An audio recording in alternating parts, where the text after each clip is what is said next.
time is now 6:30. I'm going to call this meeting of the Manawan Aberdeen Regional School District to order.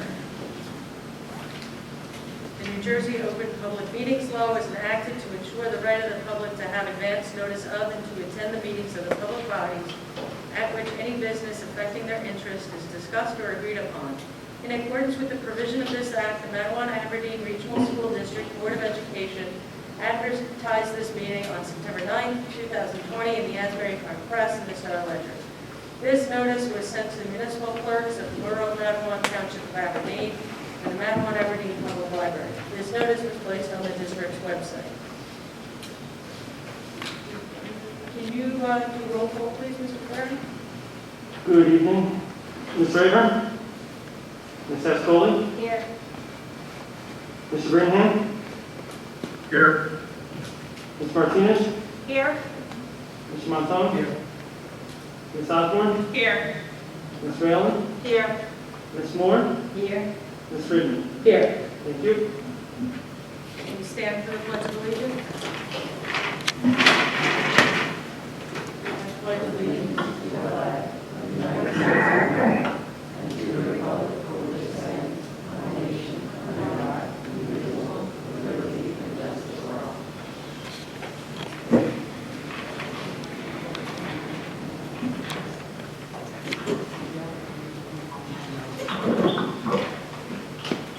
There are no minutes.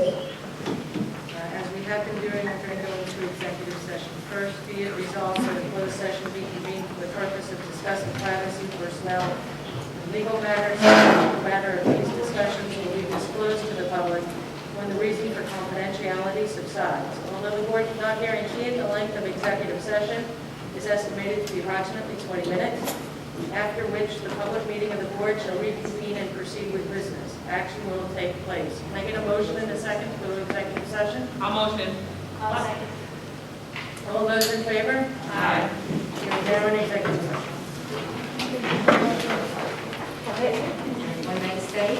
I get a motion and a second to return to public session. I'll motion to return. I'll second. All those in favor? Aye. Okay, 7:01, we are now back in public session. We are at the President's report time. It was, I'll start with what I thought was awesome. I was able to attend part of the football game on Friday. It was great to see a full halftime show where the cheerleaders were able to tumble, the dance team was able to do their thing, the band was able to do their thing. It was really great to watch. The football team did their thing. It was good. There were a lot more kids that were attending. It was senior night, and I thought that it would be good enough if we could just get to a season. And then, which I think has been indicative of this district and this community, just because we get to a part, we don't stay there. We then say, well, you know what, that is good, but what else can we do? And we didn't just get to a season, we managed to get as many kids as we possibly could through that last game. We managed to get a couple of seasons done and still make memories. Those cheerleaders who are cheering as freshmen, they know the nerves of getting ready and putting on their makeup and their sequence and getting those before game jitters. The seniors were able to see that memory wasn't taken from them. There has been a lot of loss to our kids in terms of what they haven't been able to experience. But it was great to see and hear these kids laughing and clapping and cheering. And so I really thought that was a testament not to just the continual drive of the district, but really our students and their perseverance through this. It's been phenomenal. And again, the kids' behavior at the game was impeccable. We really do have amazing kids in this district, as well as parents. I don't want to forget parents, but the kids are just an example of that. So that is my report. I will say that it is somewhat concerning to see these numbers in the state go up in terms of the virus. So I'm somewhat holding my breath, but it is good to see that we're accomplishing and hitting our goals of getting more kids into school and keep pushing further once we reach a plateau. And we just take the next step. So I want to thank the parents for their support, the kids for their support, and the administration for continuing to push forward. With that, Dr. Mike, I will pass to you. Thank you. I'm going to turn it over to Mr. Ferrer. Thank you. Good evening. So I'm going to just share my screen or share the screen. Just put together a few slides for reference to this. I apologize.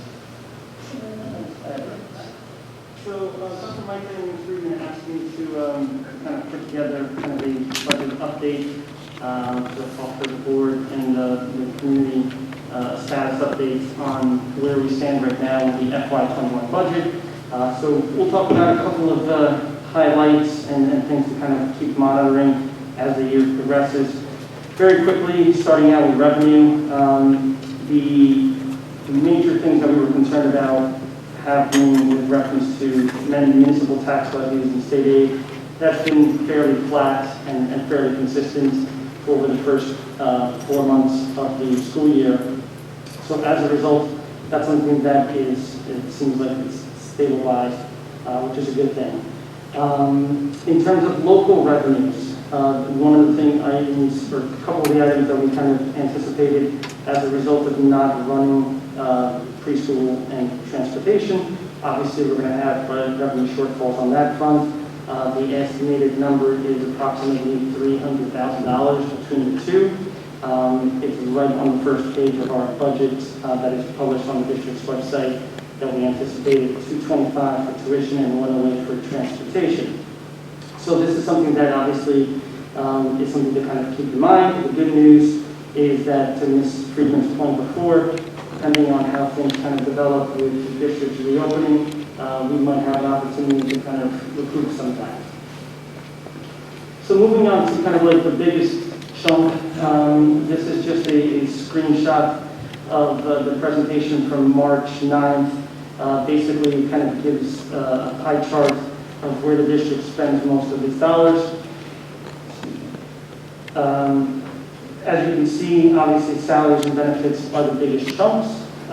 It is something that, as we kind of move forward on this and kind of keep an eye on it, we'll kind of, from an administrative standpoint, we'll have to kind of keep monitoring this, and it's something that both Ms. Lageran as the assistant business administrator, as well as the intern PA will have access to.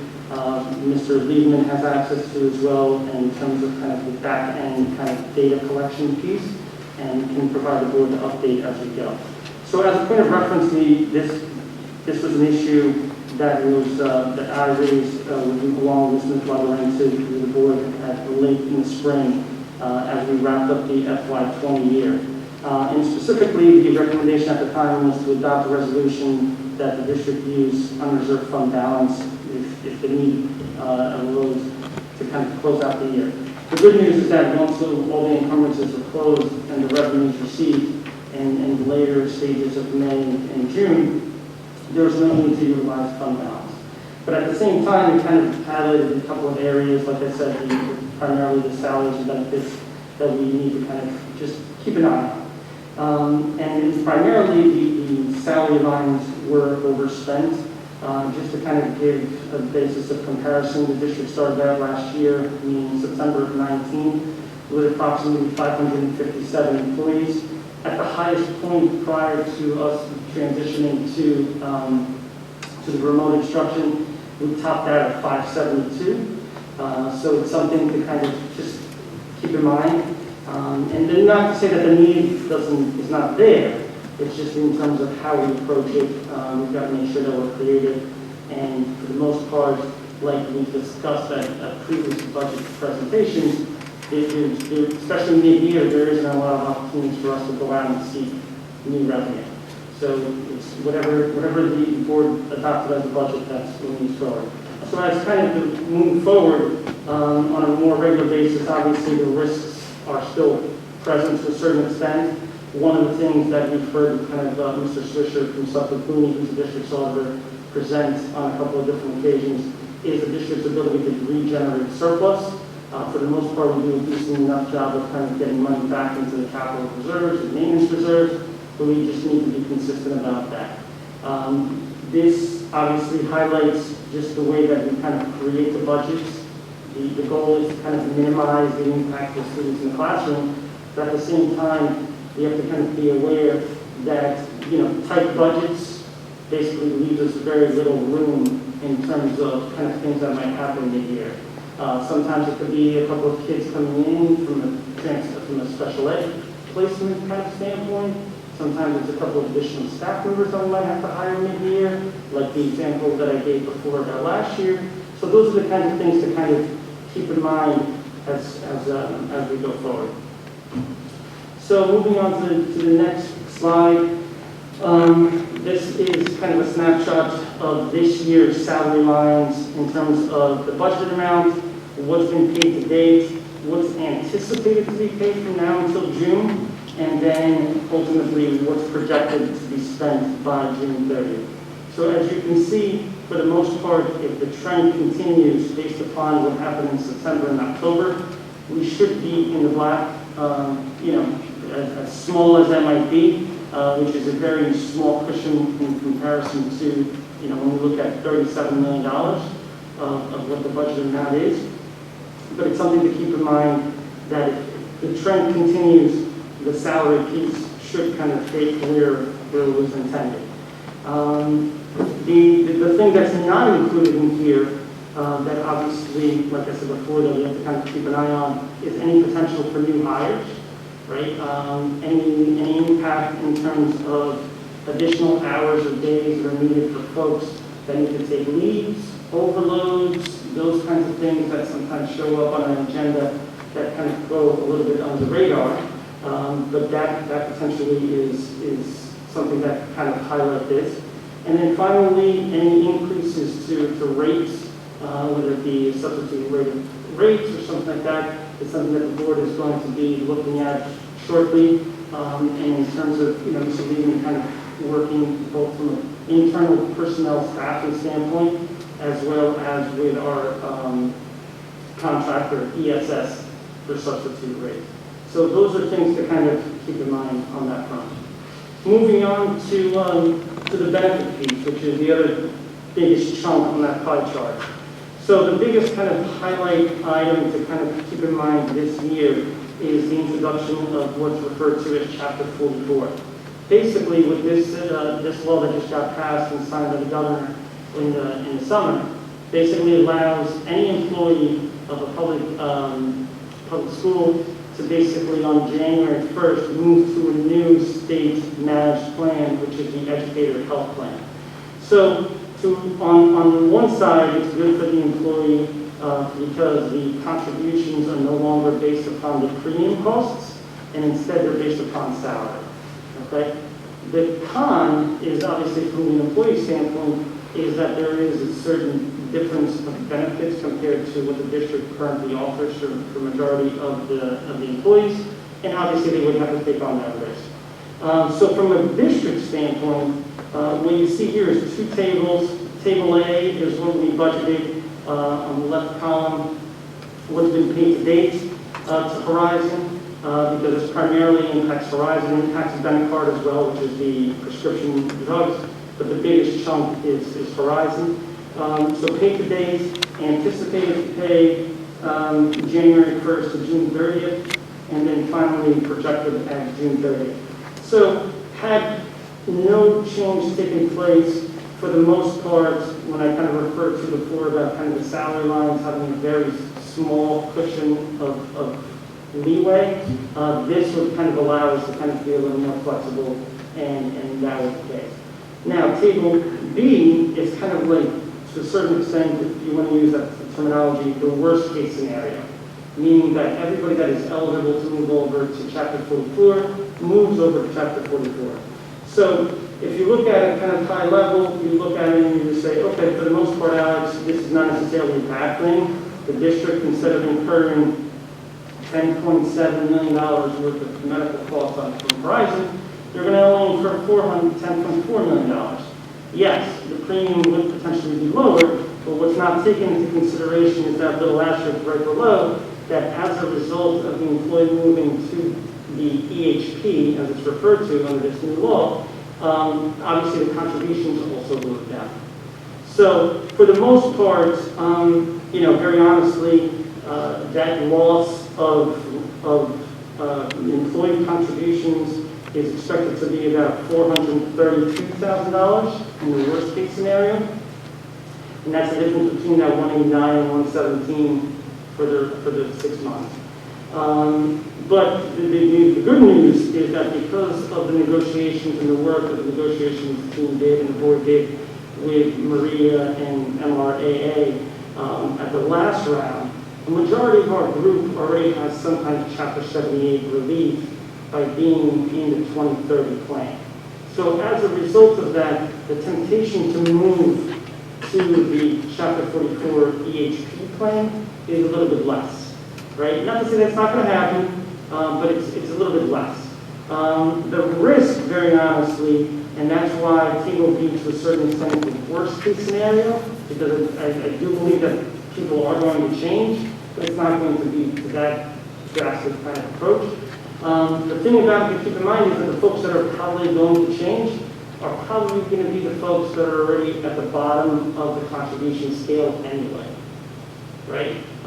So that's something to kind of keep in mind. And not to say that this is something that is going to have a huge impact for the remainder of the year. We'll have more data probably over the next couple of months as folks enroll. They have to enroll by the end of the month with personnel, and then new changes are made. So we were thinking that probably by January or February with those first couple of bills from Horizon, we'll have a better sense of how many people moved and what the actual difference is in terms of premiums and contributions. But that said, the biggest risk here is probably not necessarily going to be just in the remainder of FY21. It's really going to be in FY22. And to a certain extent, the counteracting force to that is that we have the opportunity to kind of negotiate with the union leading up to July of 21 anyway. So although the law basically requires that we offer the plan, the impact might be minimal, once again, based upon how the contributions and the healthcare piece gets negotiated with the union. So that's that on that side. Moving on to Fund 20, I know that folks will often have kind of conversations about how much is COVID-19 related kind of expenses costing the district. I wanted to kind of just share this. Mr. Bombardier does a really good job of kind of managing our kind of reporting to the state on our federal grants and that kind of thing. So these numbers are pulled straight based upon the data, which is probably the most accurate. So CARES was the federal program that Congress passed. We were awarded $305,000. And as of right now, we've got about $59,000 to spend. Coronavirus Relief Fund is state funded. And as you can see, the grant period is a lot tighter. The amount awarded to the district was $233,000. $1,800 of that is still yet to be spent. So for the most part, the district's kind of major kind of expenses as it relates to COVID as of right now have been absorbed by one of these two grant funds. Okay, so that's good news. The third piece that's not necessarily on this slide, but is also available to the district, is the open FEMA claim that we have. There are some things that are eligible to be reimbursed with FEMA if the need arises. It's not a 1-for-1, it's a 75% reimbursement. And the thing that I want to just make sure that everybody understands is that each one of these funding sources has different eligibility, right? So CARES is primarily PPE and that kind of situation. Coronavirus is a little more kind of in student-centered. And then FEMA is kind of even tighter, and it's primarily the kind of mitigation. So the way that I look at it is basically think of FEMA's kind of eligibility similar to what happened during Sandy, where, you know, FEMA kind of came in and said, hey, there's a very small slice of things that we're going to even consider a claim for. And that is then reimbursed potentially at a 75% claim. That's why, for the most part, the strategy has been to utilize the CARES money, utilize the CRF money, and then if the need arises, then at that point submit it to FEMA. And then finally, the last piece is food service. Some of this kind of on a more kind of general level was kind of, you know, introduced early on during the springtime with the board's committee on the food service program. Now that we're kind of in the latter, the next phase, and in the meantime, obviously, we got the remote transition. This is kind of a bigger snapshot. So the food service program, for the most part, has a nice, healthy balance. All right, so let me start off by saying that, right? But as you can see, the impact of moving to transitioning to remote instruction in the spring, and now the model that we have as we move toward the more, you know, consistent kind of reopening, is that it is taking kind of its toll on a financial basis. So what this snapshot basically shows is the month that the district transitioned to remote learning, the last full month of the spring, which is May, the most recent month, and I caution the October number, it's potentially a little bit off just because we use draft data, so Charles has to provide us the final version of the October statements. But basically, the numbers are going to land pretty there. And then finally, the last column is what's anticipated at the end of the year on June 30th. So under normal circumstances, the September month is always the one that kind of, you know, takes the biggest bite out of the apple from a negative standpoint. And the reason for it is because they're incurring a lot of those fixed costs up front. They're incurring July and August, as well as, you know, the major setup of the operation and labor in September. So you're incurring a lot of those fixed costs.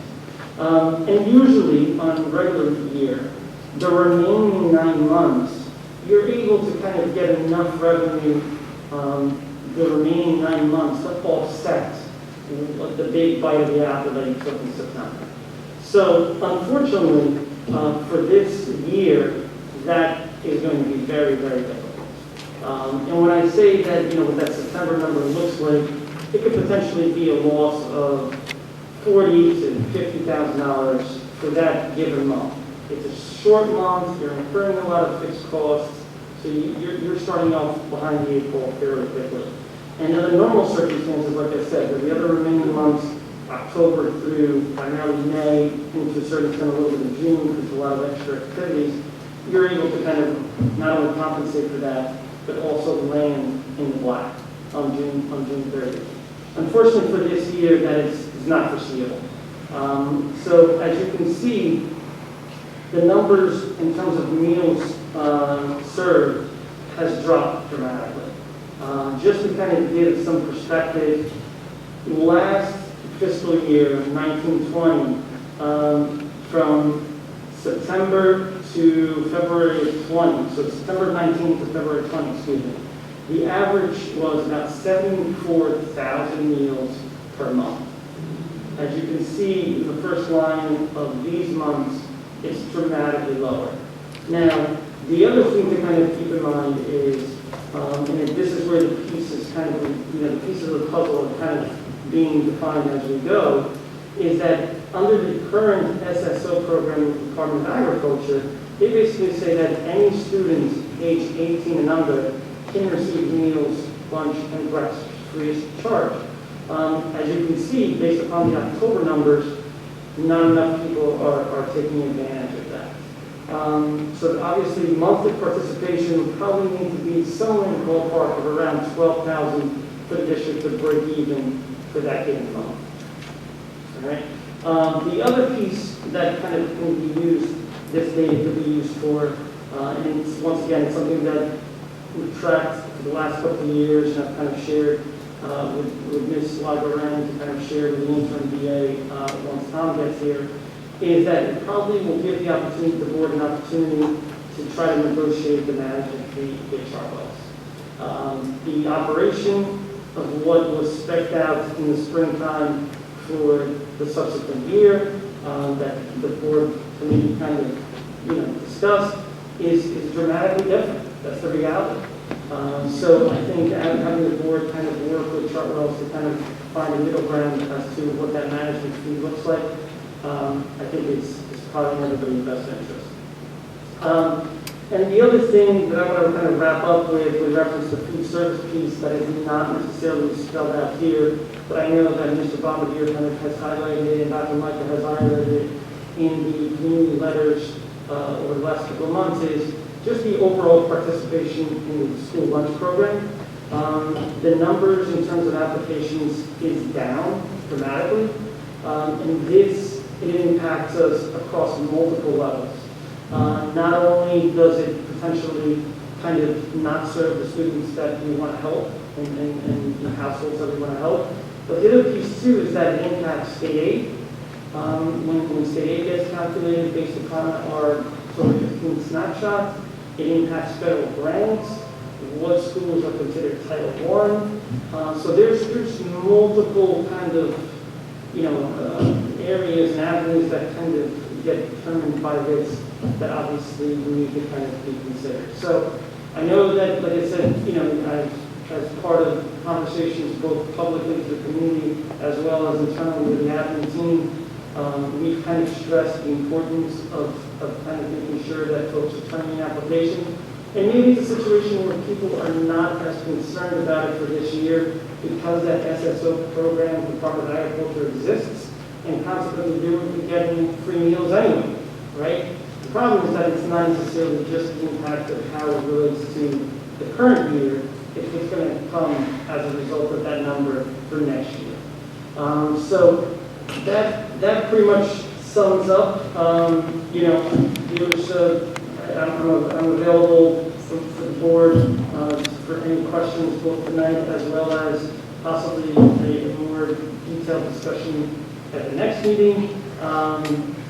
The community obviously could email me the information is on the screen, but it's one of those things that from the COVID-19 public health emergency, it's definitely provided us some additional barriers and additional hurdles to kind of climb over. Some of them are in decent shape. Others we've got to kind of manage and monitor not only for this year but then also as we progress, as this progresses moving forward. And that concludes my report. So I just want to make sure that everybody understands the form that you're talking about. Normally, in normal times, we would have had back to school night, the kids would have come home with a package of forms for parents to fill out. The form that you're referring to that's not being returned as it used to be, or that it is in normal times, is that food asking if you need a lunch, if you need lunch subsidy. Yeah, so the information is on our website. It got pushed out by the principals, and like the student said, typically every student gets a copy of the form in their backpack every first week of school as part of the normal kind of forms that go home. But even if the parents were not to find that form, they could always go on the district website in the business office, and there's information on the child nutrition program, and specifically the form, how to complete it, who to return it to, and that kind of thing. But yes, that is the form that you're referring to. And just to sort of, I guess, simplify it, the fact that schools, the buildings were shut down for some months last year and now in less operation but operational, that's not saving us money. No, no. I'm trying to kind of find a silver lining with that, but there isn't much, because whether it be athletic coaches in the spring, whether it be the governor's executive order to continue to pay Folks like contractors for transportation, stuff like that, no, I can't say that there's a magic pile of money that we're saving as a result of being remote in the spring or being in the hybrid model that we are now. Do any board members have any questions? Well, I have a question. So I'm trying to just understand the food budget, the food service budget. So am I correct in saying if more free meals were going out, we would have more revenue coming in? Is that how that works? So under normal years, that 74,000 number meal that I gave as an estimate, as an average from September of 19 to February of 20, that's inclusive of free, reduced, a la carte sales, all kind of in one shot, right? And the way that it gets reported to the Department of Agriculture is that there's a formula that converts it into meals or meal equivalents, okay? For this year, that kind of goes out the door. And the reason that kind of goes out the door for a couple of reasons is that because their a la carte sales are dramatically lower, primarily because the cafeterias are closed, right? And then the other piece is that the Department of Agriculture's SSO program that provides meals for free regardless of eligibility. So whether it be free, whether it be reduced, whether it be paying, any student, even if you haven't completed the application, can potentially pre-order meals, pick it up, or have it distributed to them prior to leaving the building on the days that they're in hybrid mode for free of charge. So these numbers are already inclusive of that pre-ordering process, regardless if the student is free, reduced, or paying. So the money that we receive in revenue is based on only the pre-ordered meals? Correct. So for this There's no year, extra meals at the schools? It's Yeah. only what people are ordering? correct, there really isn't any. Because normally there might be, before or after school kind of activity, a fundraiser, board meetings, if there's like pretzels and stuff like that, that gets charged back to Chartwell's as kind of like an event, right? A la carte is a big chunk of that in terms of, students not only going through the line picking up a meal, but then picking up a pretzel, picking up a bag of chips, that kind of stuff. Those are big kind of chunks. And to a certain extent, those, it's secondary, if you want to look at it that way, revenue sources are pretty much all dried up. So all you're dependent upon is those meals, and like Mrs. Brown mentioned, those pre-ordering of meals. And if that doesn't take place, which as we can see is not, then basically your revenue goes down. Now, the other thing that I want to kind of mention is that these numbers are inclusive of Chartwell's modifying their production, right? So not only is your product cost lower, your staffing, labor costs are lower. So they're already kind of adapted to that, and that's basically from that March to May transition. That's basically what that is them kind of running leaner, fully understanding that they weren't going to be getting that 74,000 meal count on an average month, and consequently getting 40,000 in March is probably a decent number, especially as you compare it to then later April and May, and definitely June, because June was anemic facilities. So to a certain extent, yes, we kind of mentioning in terms of, what do these meal counts mean? Yes, that's exactly what it is. It's just a pre-ordering of the meals, yes. So then that revenue number, it's costing us, the expense number is bigger, right, than the money we're taking in. Correct. So the expense, what's the expense on us for the pre-order meals that it's that high that we have to take? It's going to be everything that normally would happen, just on a smaller scale. So if you needed to buy food, you're going to buy food.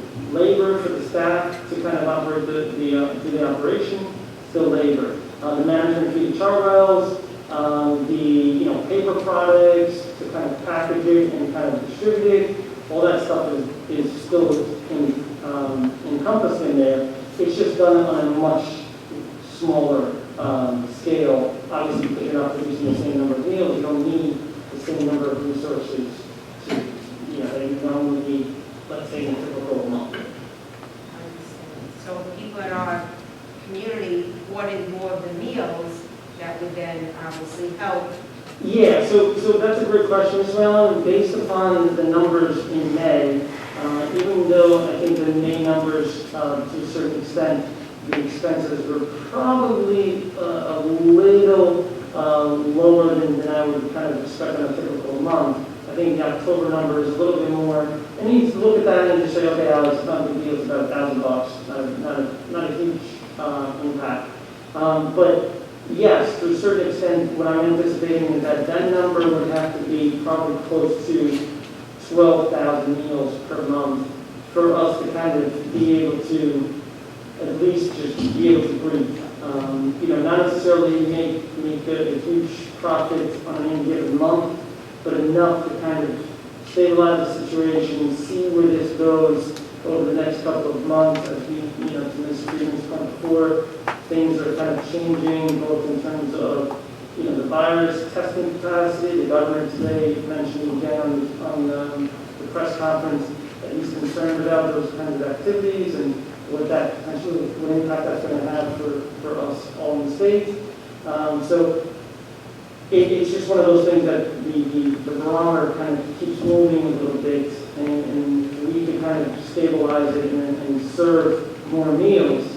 Then at that point, you at least kind of hopefully stabilize the situation until we kind of get a better handle on how we're going to move forward. Thank you very much. You're welcome. Anybody else have any questions? All right, so my question is, of course I have children in the district, so I received the emails as far as pre-ordering services.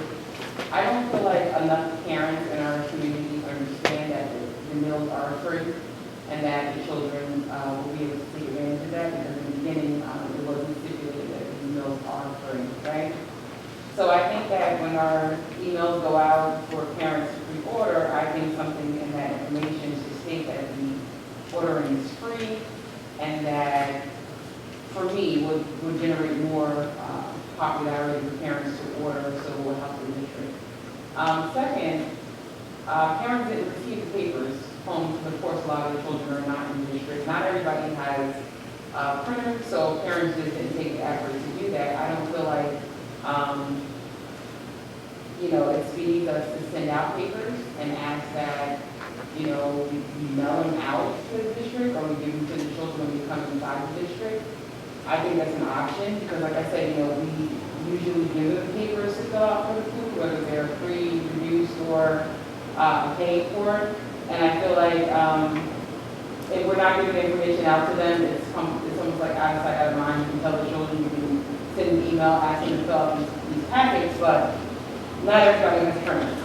Not everybody has communication in their language. So I feel like we need to get information out there physically with papers, and at least have some type of communication that allows them to be able to fill it out either online, right, to do something virtual, that they can go back and Google, they can fill out information and they can submit it, or just submit a letter home and have a Dropbox at a school, they can just bring it back to at any given time. I think that needs to be an option there for them, because like I said, being a parent in the district, a lot of my neighbors don't know that the food is free for them to order it, whether they're home virtually to pick it up, or whether they get it for 2 days when their children come to school, they don't know. So I think that getting that out there and letting people know every week when these things going out, hey, this is free, order, I feel like a lot more parents will be ordering food. So thank you, Ms. Osborne. So with reference to your first point about kind of the notification of parents, obviously we can definitely push that out to the business office to the distribution list of the parents. That's pretty straightforward. Applicants, we make copies again and include it and distribute it to the students that are in hybrid mode. And then the folks that are virtual, we can send out a separate mail copy just to kind of give them that opportunity as well. I think to your point, Ms. Osborne, the way that this program kind of got renewed, the Department of Agriculture did offer a little bit of kind of confusion for folks, because initially it was just through June 30th. Then they basically said, well, we're going to push it out, we're going to push it out to December 31st. That notification technically didn't happen, I believe, until like late August or early September. So by the time, everything kind of got in motion and kids started coming back to school, we were still kind of on the fence about whether, are we still going to December 31st or not? Then in the meantime, Dr. Micah through the superintendent's roundtable, myself through the ASBO, county meetings, we're like, well, we're hearing that the feds are going to extend the program, which will allow the states to extend the program to June 30th. So that itself took some time to get approval as well. So that's where we stand right now, is that the program is good until June 30th of 21. And to your point, just kind of anything that we can do to kind of reiterate that and provide support to parents with that information, we'll definitely do. Thank you. Does anybody else have any questions, thoughts, comments? Seeing none, thank you, Mr. Ferrer, for putting that together. I think that it's helpful to get updates on where we're at, because I think even being on the board, you make assumptions that are always true and correct, and so to have it explained, I find very helpful. Mr. Bombardier, can you take us to our curriculum and instruction agenda?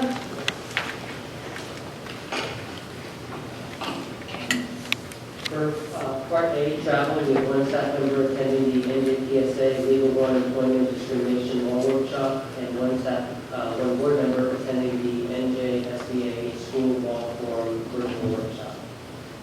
Moving on to Part B of the agenda, item number 1 is asking the board to approve the submission of the district's school safety and security plan annual review statement of assurance, SOA, for the 2020-2021 school year.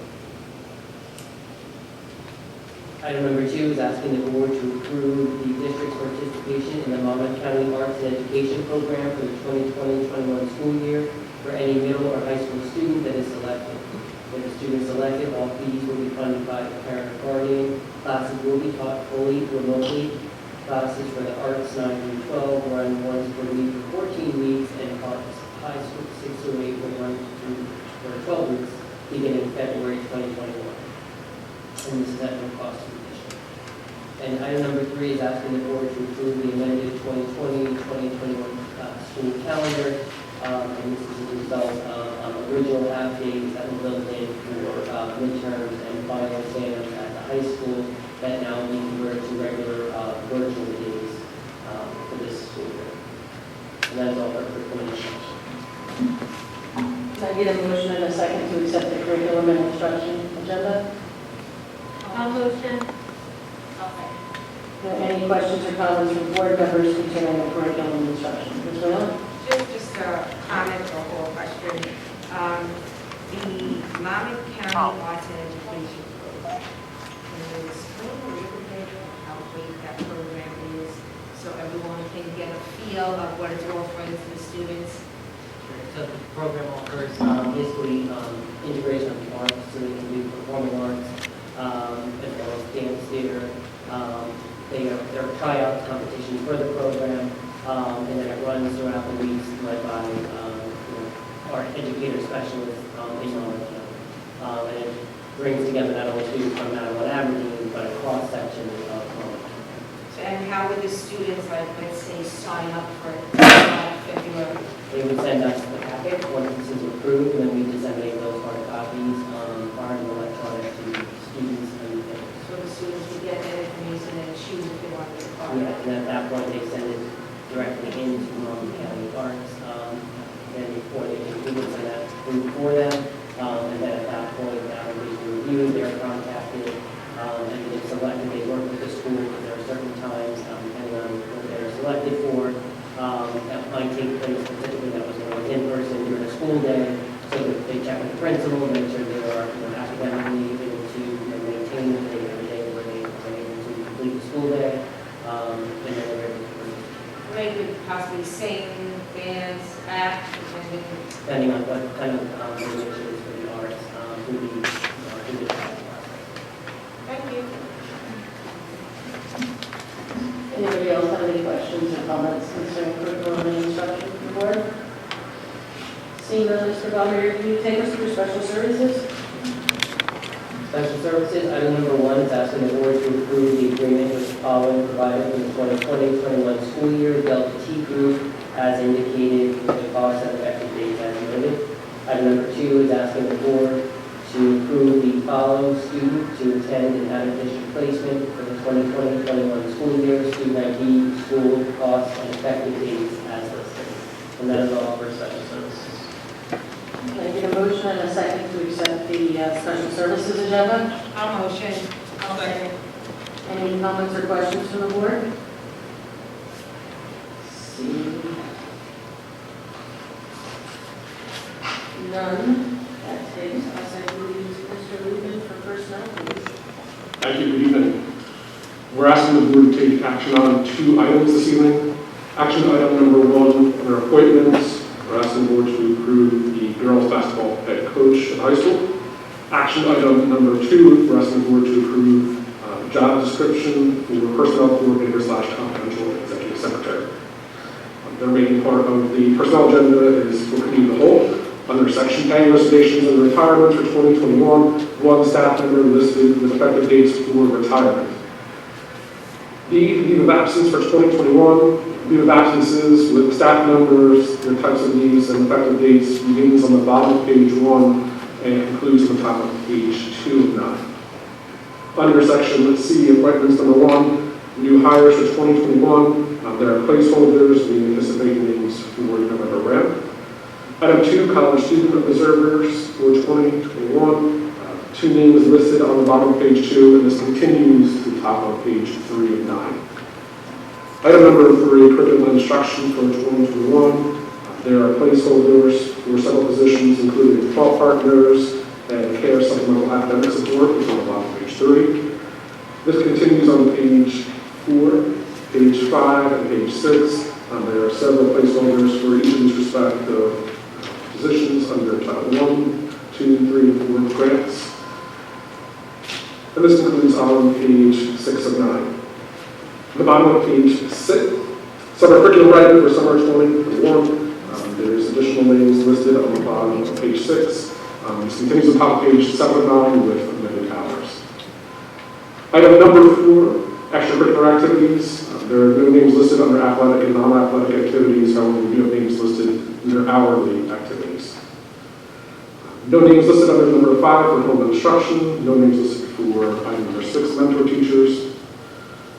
Item number 7, staff rate changes for 2021. The first 3 staff members listed, these are title changes for those staff members. The remaining staff members listed are for overloads for their respective courses. Item number 8, no additional substitute recommendations. Item 9, 1 additional volunteer listed for high school performing arts. And item D, letter A, HID. This is the HID report from the October 26th meeting. There are 2 incidents reported with 0 confirmed incidents. And item B, 2021 school year. This is the annual approval of the overload rates for the district.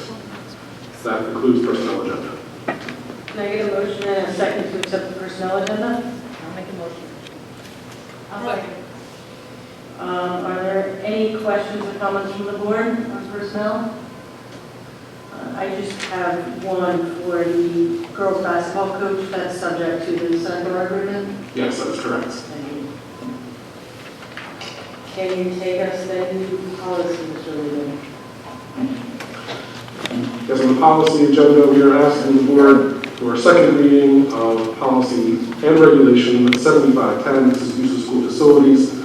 This was a tabled second reading from the previous board meeting, so we're asking the board for a second reading approval this evening. That concludes policy. Can I get a motion and a second for the policy agenda? I'll second. I'm going to ask for comments from the board, but I want to hand out some information I got from the board attorney concerning an addendum to the facilities policy regarding waiver from our board attorneys. I'm just going to pass that out for the board's consideration.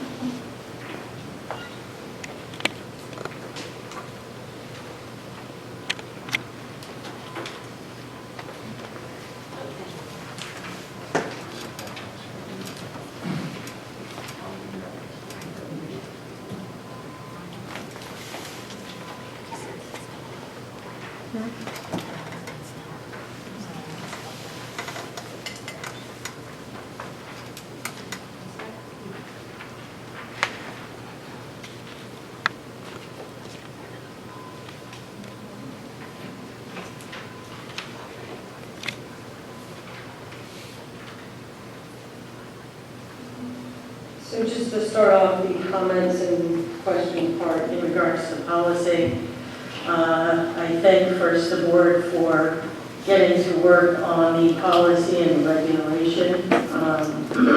Everybody was handed now a hard copy of what was on our shared drive. Some people do better with just paper in front of them, some people adapt to Google Drive. I prefer paper when I'm doing edits, so. There's a number of areas that are highlighted. Those are additions that were made by a number of board members who have contributed. That is what has been on within the board envelope or drive. And then the additional handout is an email from the board attorney concerning what was, I believe, referred to as a COVID addendum concerning the waiver. So with that, I just open this up to comments or questions concerning the policy and see what everybody has to say. Yeah, if I could, as I said before, my issue is, I think, as all of ours is, trying to keep the classrooms open. My concern is that, with the after-school stuff, we need to be very, very careful that, we're following, some kind of higher protocol from the experts so that, we can minimize our risk. We've got a lot of issues that are facing us in terms of keeping the kids in school. And I just want to make sure that, hopefully this isn't one of those barriers to us, keeping the kids in school. There's a lot of cleaning and, Mr. Ferrer went over the budget issues tonight. I just want to make sure that we keep the first and foremost issue of keeping the kids in school and minimizing our risk. So I've got some concerns with opening up until we get some guidance from the state. And that's kind of my concern. And also just to add, in response to Mr. Birmingham's comment, there was a room rates sheet that was prepared by Mr. Nasser, the head of our facilities. Some of those charges, I'm not sure that they reflect completely the COVID increases. So that was information that he was able to get for us from the last meeting to this meeting. I don't know if that was in the shared drive. So that's what we have at this point concerning the policy. Ms. Whalen, did you have? Well, I have to say that I do tend to agree with Mr. Brittingham because opening up the facilities with what's happening now with the numbers spiking in the state and with the uncertainty of what the governor is going to do next, as he made the announcement today about certain types of sports being stopped, and to now expose our children to outside activities in our facilities. I am not sure how safe that would be, because we do want to keep the space available for the students to continue to enter in the building, as many as possible, doing their regular daily scheduled activities.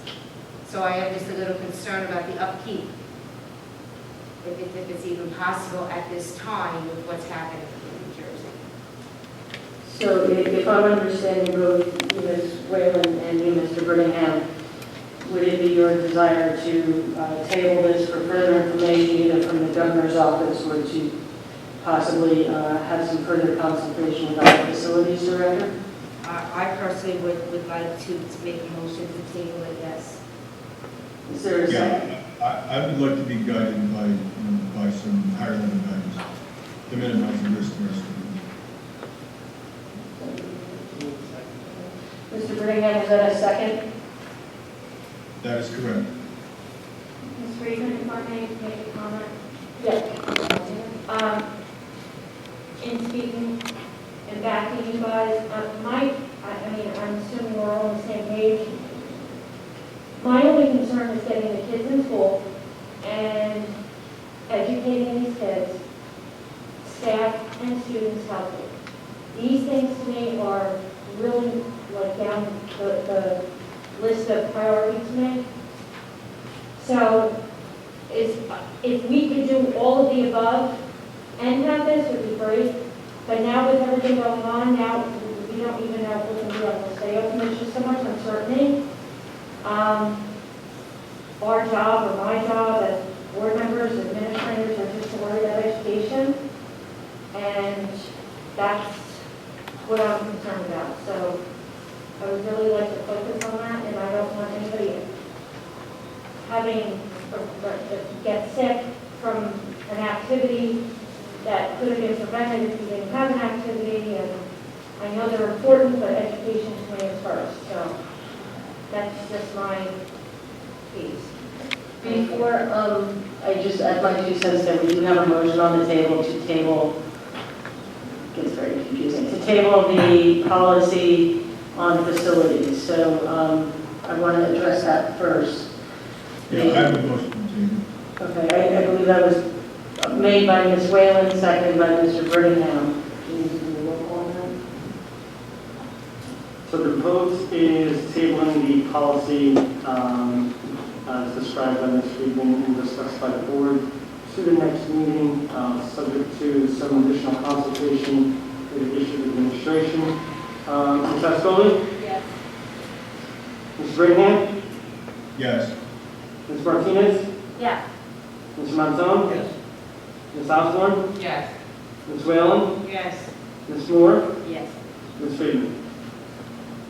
Yes, and I would suggest putting this on for a date to review again at the next meeting and seeing what it is we're able to accomplish so that we don't lose track of it. Whether or not it's national, we can decide that.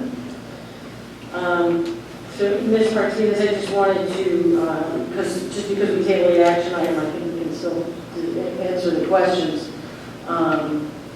In contemplating using this policy, one of the things that was pronounced, at least that stuck out in my mind, was the concern if we were to rent out, as has been done with baseball, basketball. One of the reasons we're dealing, it's important to sort of address and not forget about. It's not only do we have some adult clubs, but we also have some children's-centered clubs like basketball. Obviously, with this board, our facilities, we try and do whatever we can to make sure that the public at large has use of them. It's not lost on anyone here who pays property taxes that these buildings belong to everybody, but the children get that priority first. Without knowing what's going to happen with indoor sports, there was some confusion from the governor's office today. It is really difficult to open up an area without knowing what it is we're first going to do with our kids. But that was one of the reasons why it was important to address it, so that if there comes an occasion, we have something in place and the kids aren't delayed because we don't have a working policy and a working idea. So I just wanted to address that because I understand fully that getting these kids back in the building is an issue. With that, I believe that is the policy agenda. So Mr. Ferrera, that takes us to finance, please. Thank you. So on page 1-2 for finance, we have 2 action items on tonight's agenda. The first one is the replacement of the district's automated external defibrillators. And this is a contract based upon a quote with Team Life for both the devices and the service plan. Number 2 is a one-time fee for fixed slip use. Basically, this is a vendor that the board approved a couple of months ago for the purposes of live streaming events to the public, the community. Number 3, so moving on to the rest of the agenda, not action items. Number 3, to be presented at the next meeting is going to be the monthly payroll and bills list. Number 4 is the monthly board transfers. Number 5 is the monthly board secretary's report. And number 6 is the record of the bills for October. And that concludes finance. Can I get a motion and a second to accept the finance agenda? I'll motion. I'll second. Are there any comments or questions concerning the finance agenda, Ms. Whalen? Just a quick question. For the Pixelet agreement, the cost is $2,500. It says the events will be live streamed over the NFHS network and accessible via subscription. So is the $2,500 the subscription so that people in the community can now see it live stream? Or do you still have to subscribe at a separate cost to be live streamed? Great question, Sam. So the $2,500 is a district share for the implementation, which includes some of the equipment costs as well as the installation costs. The subscription fees that you're referring to, Ms. Whalen, would be paid individually by the community member, parents, to that network. And I believe as a result, there's 2 pricing matrices. One of them involves kind of a month-to-month, based on the season, based upon the event, that kind of thing. And then the other one is on an annual basis. The good thing is, from my understanding, is that once the parent community member subscribes to the network, basically they have access to not only Madeline Avenue events, but then also events that are transmitted across the network, streamed across the network. So to answer your question, yes, the parent or community member would have to incur an additional subscription fee. Thank you. Do we know about what that fee would be? I believe the last time I checked, I want to say it's close to something like $10 a month or about $7 a year. I don't know if Dr. Mike is. That's correct. The way that I understand the system, I don't know if you else may have a child who does baseball, but if anybody has a kid who's been in Diamond Nation, they have a very similar system. So you can pay by the game, you can pay by the month, you can pay by the year. You can actually pay clips from that, so if you're looking for a scholarship or something to that effect, you can do your own highlight reel, and you can give it to your, like Netflix, give it to your parents, grandparents, so it'll actually gets more accessibility. So my son's grandfather in Georgia was able to watch his Diamond Nation game. I believe that's the gist of this program, so something similar, which would give people a little more greater access. So any other questions on the finance agenda? I have a quick question. Number 1 for the service plan, is that for how many years, service plan? I believe it's a multi-year service plan to replace the pads and batteries in the event that they age out. I wouldn't say that the extension is 4 years, but I would have to double check that on the contract. All right, thank you. Any other questions or comments from